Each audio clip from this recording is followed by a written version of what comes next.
Thixo mhle wasekhaya ezulwini, Mesiya olungileyo,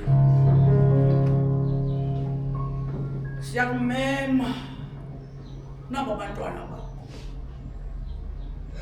bagaxeleka kwizinto abangaziqondiyo, bazibone sebephakathi kuzo, angaphinde bakwazi uzikhupha. Mesiya olungileyo, ndakucela bawungale ntsasa, ucela umoni ondim, kodwa Thixo ndive ukhala kwam nokhunga kwam ngabantwana bakho. Bancinci bawabazinto, bazibone singathi zintle zenziwa ngongendawo kubo. Mesiyalungile, ugqiba bona mnini izinto zonke, ungena kubo.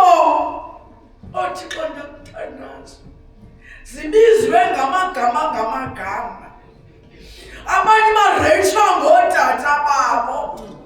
Thixo mhle wasekhaya ezulwini, ingazi umntu ubona ntoni nemtsane.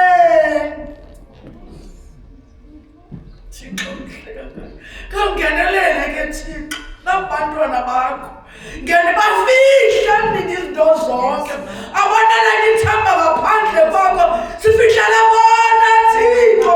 Ubasonile ke thina sixolele, ngoba kwathina siyakwazi uthengisa ngabo. Simthengise 20,000. What is the 20,000? What is the 20,000 ngomphefumlo? Thixo sincede Yehova, sincede Thixo, sincede mnini izinto zonke. Ngavumi ngaba bantwana, yana Thixo ngaba bantwana, ngenelela. Awahluleki nje Thixo, oyiswanto futhi uyiboniseza. Ncede ke Thixo, ucela ndifo, khawuncede fikela aba bantwana, bavikele besakongenda, uyabalangazelela Thixo. Nathi bazali siyavuma,